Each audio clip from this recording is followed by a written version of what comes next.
We're now going to read the Jesuit oath to gain an insight into exactly how they went about trying to destroy the work of the Reformation. When I warned that we'd be going into some twisted and disturbing stuff, this is one of the things I had in mind. It's an extremely disturbing document, but it's important to go over it, as it doesn't just give us insight into the Jesuits. By proxy, it gives us deep insight into the mind of our demonic enemy as a whole, and the tactics that Satan may still employ today against us. Remember, he has no new tricks. Incidentally, I'll post a copy of this in the notes section of the Fuel Project Facebook page if you want to read it again. My son, you have been taught to act the dissembler. Amongst the Roman Catholics to be a Roman Catholic, and to be a spy even among your own brethren, to believe no man, to trust no man. Among the Reformers to be a Reformer, among the Huguenots to be a Huguenot, among the Calvinists to be a Calvinist, among the Protestants generally to be a Protestant, and obtaining their confidence to seek even to speak from their pulpits, and to denounce with all vehemence in your nature our holy religion and the Pope, and even to descend so low as to become a Jew amongst the Jews, that you might be enabled to gather together all information for the benefit of your order as a faithful soldier of the Pope.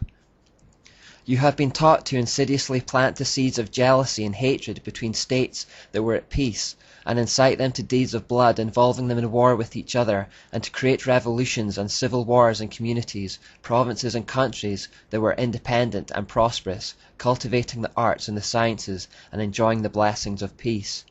To take sides with the combatants, and to act secretly in concert with your brother Jesuit, who might be engaged on the other side, but openly opposed to that which you might be connected, only that the Church might be the gainer in the end, in the conditions fixed in the treaties for peace, and that in the end justifies the means.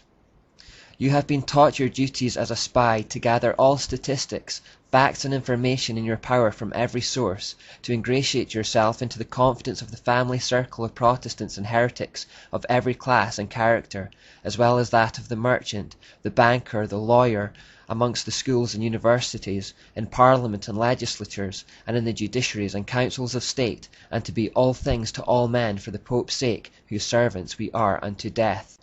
You have received all your instructions heretofore as a novice, a neophyte, and have served as a coadjutor, confessor, and priest, but you have not yet been invested with all that is necessary to command in the army of Loyola in the service of the Pope.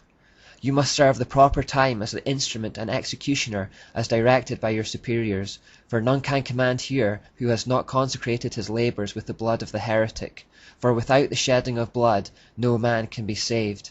Therefore, to fit yourself for your work and make your own salvation sure, you will, in addition to your former oath of obedience to your order and allegiance to the Pope, repeat after me. I promise that, and declare that I will, when opportunity presents, make and wage relentless war, secretly or openly, against all Protestants and Liberals as I am directed to do, to extirpate and exterminate them from the face of the whole earth, and that I will spare neither age, sex, or condition, and that I will hang, burn, waste, boil, flay, strangle, and bury alive these infamous heretics, rip up the stomachs and wombs of their women, and crush their infants' heads against the walls, in order to annihilate for ever their execrable race.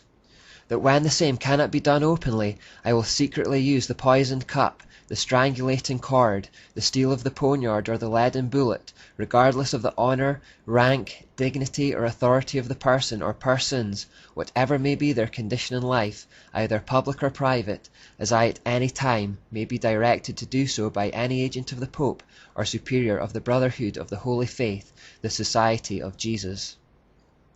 By reading these words we gain a full appreciation of their shocking tactics, which can be summed up like this. Their intention was to become part of the faith, system, culture, or group that they intended to destroy. Then from within they would sow seeds of hate and division. Their method was to present themselves as one thing on the surface, but to be secretly working away with each other for a very different purpose behind the scenes. They would sometimes pretend to be enemies on opposing sides in public, but behind the scenes they were actually cohorts, working together towards the same goal. This type of attack is sometimes referred to as becoming a fifth column, meaning that the most effective way to attack something is not from the north, or the south, or the east, or the west, but from within. Cicero once said, A nation can survive its fools and even the ambitious, but it cannot survive treason from within. An enemy at the gates is less formidable, for he is known and he carries his banners openly.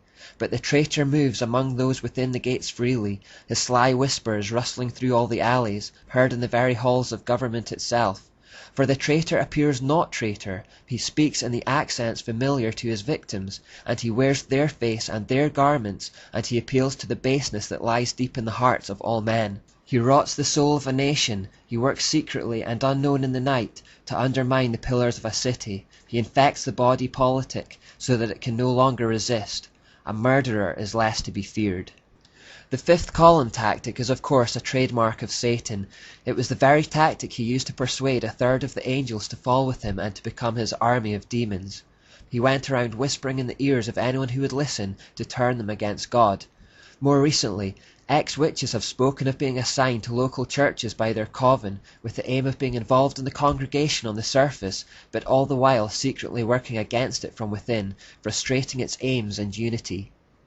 If something is attacked from without, it will put up its defenses and fight back, but if, by using deceit, the attacker can become part of the thing it wishes to destroy and gains the trust of those involved, they can take it down from within. But could we really expect any human being to carry out the acts described in this monstrous Jesuit oath? Well, remember that the spiritual exercises were designed to eliminate all human emotion and to turn the men into machines. And just as demonic influence was so clearly at work in Loyola's cave experience, so they are involved in the spiritual exercises. H. Boehmer in Les Jesuits writes, "We imbue unto him spiritual forces which he would find very difficult to eliminate later.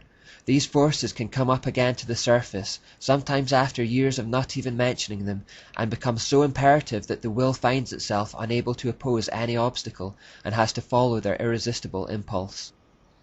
In other words, through the spiritual exercises, the Jesuit initiate becomes possessed and finds themselves compelled to act according to the will of these demonic forces within.